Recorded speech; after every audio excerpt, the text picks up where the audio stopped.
President Biden released an economic report back in March, and we're going to continue reading it.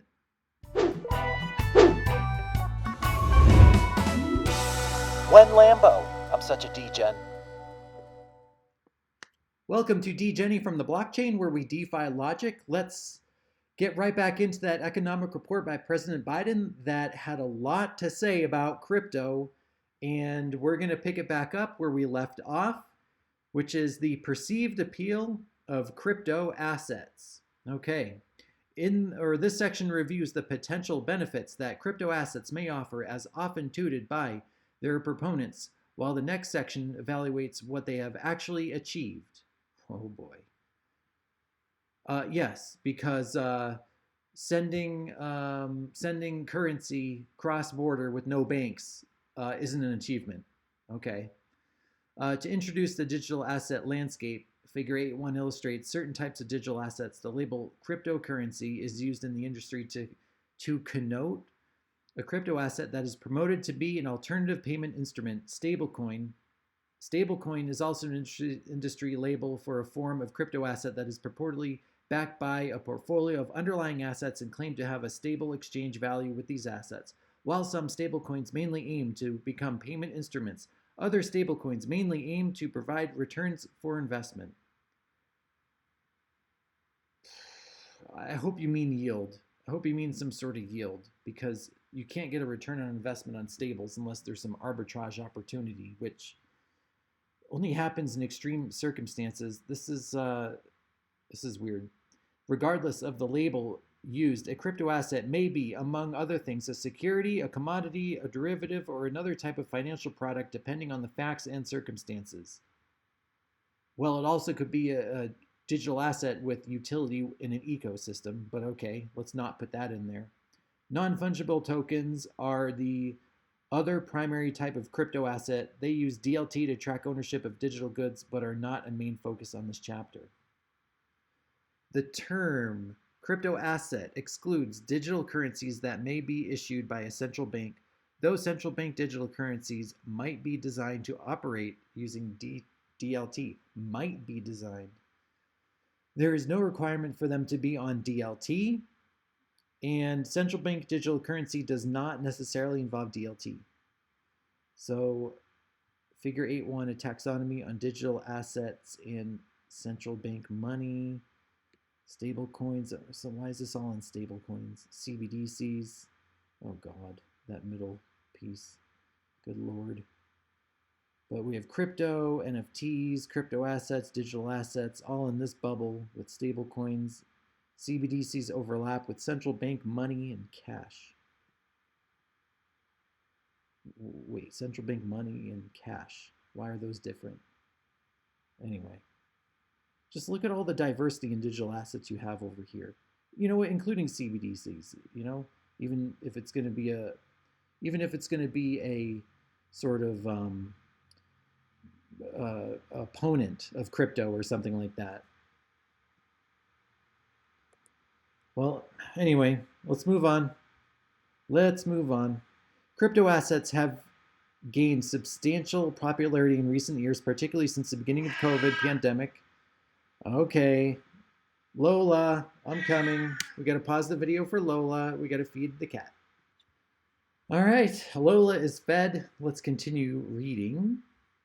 As shown in Figure 8.2, the estimated market values of selected crypto assets have increased significantly in recent years and reached a collective peak of nearly $3 trillion in November 2021. So it's like, why would you be against something that obviously millions and millions of people are in? $3 trillion? That is not something to scoff at. This should be taken seriously and looked to be implemented into our financial system or just our technological system, because crypto is a technology as well as a currency. As of the end of December 2022, crypto assets collectively had a reported market value of a little under $1 trillion due to a large downturn in prices over the year. You know, not mentioned in here is probably the Bitcoin 4-year cycle that affects the entire crypto market. So this large downturn in prices over the year is not a surprise. It's not a surprise. So when you have friends or family or people that are now bashing you because cryptos took a dive, you just have to tell them this was known to happen the whole time. Hopefully people sold before this crash, and if you know how to play the cycles, you'll be just fine. This was baked into the entire cycle over the past 4 years. So, but you won't see that in this report. And largely reflecting the failures of certain prominent crypto asset projects and firms. Nice way to put it. The development of crypto assets and their underlying distributed ledger technology have the potential to transform industries and business models. Very good. Recognizing both the potential opportunities and risks of crypto assets, in March 2022, President Biden signed Executive Order 14067, ensuring responsible development of digital assets, which tasked the administration to study the effects of these novel assets as a result. Departments and agencies of the federal government have produced 9 reports examining the implications of crypto assets for consumers, businesses, financial stability, national security, and the physical environment. 9 reports, including national security. National security. So I have Cosmos, and I send some Atom to a friend to pay them back for something, for a meal. That's national security. Or I am on MinSwap on Cardano, providing liquidity with my ADA. That's national security. Wow. That's just weird. National security, crypto's a national security threat, it probably is what they're going to say. The first crypto asset, Bitcoin, was launched in 2009, shortly after the global financial crisis, as something of a repudiation of the existing financial intermediaries that caused the crisis. Nakamoto, 2008. Yeah, that's right. So 2020 to 2022, blah, blah, blah, blah, blah. Okay, so Bitcoin was, what are the functions? What are the functions of money? What is this leading to? Oh my God, Greta? Where are they going with this thing? I'm not going to read that. What are the functions of money? But let's go with this. Bitcoin was designed as a purported peer-to-peer payment system that does not rely on intermediation, but a trusted authority by a trusted authority. Trusted authority. Like, why is that in quotes? That's like something I would say is our trusted authorities, because that's what they're perceived to be. They're not trusted. To keep track of transactions. Instead, Bitcoin uses cryptography to record transactions across an open, permissionless network of computers. Why is that in quotes too? It's permissionless. These transactions are recorded digitally. Oh, because it might be quoting number 1 here, this footnote down here. Okay, anyway. These transactions are recorded digitally on a blockchain, which uses cryptographic techniques to link transactions to each other in a manner that makes it challenging to edit or tamper with previous transactions. Okay, I suppose that's true. If over half of the miners wanted to change a block or something, I guess that would be allowed, because that's more than 50%. But that could be a crude way to put it, but that's like nearly impossible.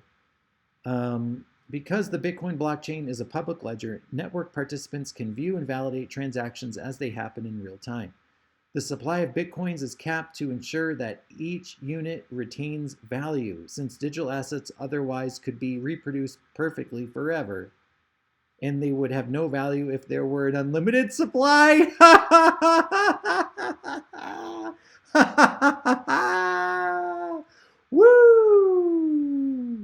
Are you describing the US dollar, President Biden?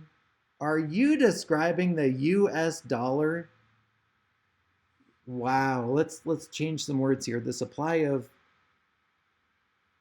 US dollars is not capped to ensure that each unit retains value, to ensure that each unit does not retain value. And since cash otherwise could be reproduced perfectly forever, or it is, and that cash would have no value, or that cash has no value because it has an unlimited supply. That is literally the US dollar. Oh my God. They have this in the report. They just described what the US dollar is doing. Wow. Wow. This artificial scarcity. Oh man, this is so good. This artificial scarcity was one important feature of Bitcoin. It's literally scarcity. It is not artificial, and has been replicated by many new crypto assets introduced since Bitcoin. Oh my God. Oh wow. That is gold. That is such gold. My God, that's so good. This right here is just amazing. It's saying Bitcoin, it's saying what Bitcoin is. It has a hard cap and it can't be reproduced and it retains value. It's literally the opposite of the US dollar. And then it goes on to say artificial scarcity, which is, it's so not artificial. What are they saying? Artificial scarcity. Let me ask you a question. Would you rather have artificial scarcity or would you rather have unlimited printability? I think we'll end on that one and continue forward in the next video. Oh my God. Oh my God. That is some good stuff. That is some really good stuff. Oh man. I'm loving it because the language that they're using in this report, I mean, it's 100% accurate. And when you think of the US dollar, it is literally the opposite of what is in this report. I love it. I love it. Let me know in the comments below if you would rather have artificial scarcity or unlimited printability. Would you rather have artificial scarcity or unlimited printability? Let me know. Let me know. I think that'd be a good one. I mean, to be fair, there's infinite amount of crypto out there. I think at least right now, Atom is unlimited. I believe before Ethereum went to, well, no, Ethereum is still unlimited. It's a deflationary token now. Yeah, I mean, there's a few unlimited crypto out there, so that's unlimited printability, I guess, but, I think you have a little more control over that particular currency and what you can do with it and how you can earn rather than the US dollar, which is obviously not controlled by you. So you can make that argument that there's unlimited printability in some of the crypto, but then again, you own that crypto and you can have more freedom to do what you want with that crypto. And the US dollar is just controlled by the US government. So who knows what they're doing with it and what they're using it for. And my point is, you do what you want with your crypto that has an unlimited supply in that particular project, for example, Atom, and you control that. You don't control you don't control what the US government does with the unlimited printability of the US dollar. They might be, I don't know if I can go there, but doing some things that you might not agree with.